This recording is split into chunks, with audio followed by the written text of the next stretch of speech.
They are proud of using local ingredients to bring a unique beer experience to Greenville. Access Carolina's Ava Bratz is learning all about that concept there and the menu. What's standing out to you today, Ava?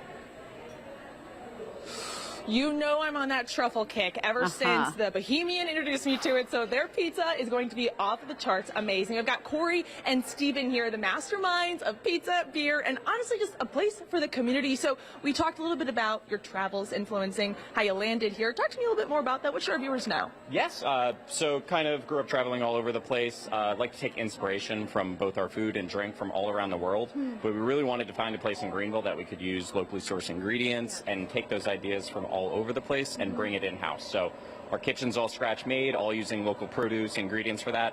Our beer, we use 100% craft malt, basically all grown and malted in the Carolinas. So really showcasing all those local fantastic ingredients and things that the Carolinas produce that is not as well known as some of the more mainstay products that are going into beers nowadays. So. One thing I love is that the brewery, it has it all in-house. You don't have an off-site fermentation area. You can see it all happen here, and not just beer, not just pizza. Corey, you guys have a lot here.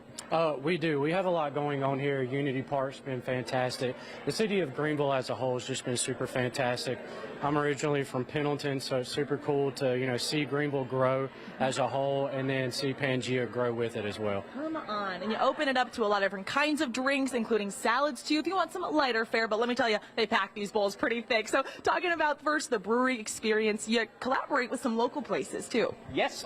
So we're actually doing a collaboration right now with Carmela's coming into town shortly. So we're doing a pastry stout. We're doing a carrot cake pastry stout based off of their carrot cake, which is one of Corey's favorites. And then a chocolate and peppermint stout that we're doing too. We like to try to keep a collaboration or two on tap at all times. We just wrapped up one that we did with all the brewers in the upstate a few months ago. So we did an IPA, and we're actually entering it into competition with all the breweries in South Carolina, upstate versus low country versus Midlands. So we'll see how it does. Man, and it is always brewing here at Pangea. We've got an employee working over here. What is he making? Is that the stout over there? So Will is actually working on a Hefeweizen right now. So he's brewing that up. Hopefully we'll release that in about 3 or 4 weeks coming through. We usually start our brews about 6 a.m. and go about till 5 p.m. at all times. So kind of churning through that the entire time. Pastry stout has been fermenting for about 2.5, 3 weeks now. So we just roasted up the carrots, used some fresh ginger, cinnamon, nutmeg and coriander going into that guy. That should be hopefully ready within a week or two at our Winter Festival. Oh my gosh. Well, Will, you've got your work cut out for you, man. There was a whole lot of magic happening in these amazing barrels. And it was when it comes to like a sweeter stout as opposed to maybe more savory or like dry, does it take more time, the fermentation process, or no?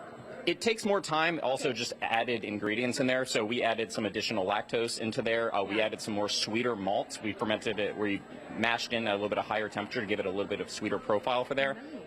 Also added some fresh vanilla beans in there too to smooth it all out the entire time to give it more of a dessert flavor across the board rather than more of a bitter dark coffee flavor.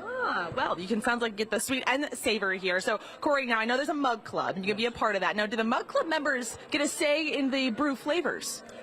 So we've tried to, do that, and they've been very, very, vocal with it. The Mug Club brings an opportunity to, of course, bring people in here, give them an opportunity to try the different beers, discounts, merch ideas, and things like that. Steve had the Mug Club just to kind of bring people in and start a beer community inside of Pangea. Right on. Well, Swamp Rabbit Trail is a perfect place for that and so much more. We're going to head into the kitchen with Charlie when we come back. All right, looking forward to heading that way. Ava, thank you. See you soon.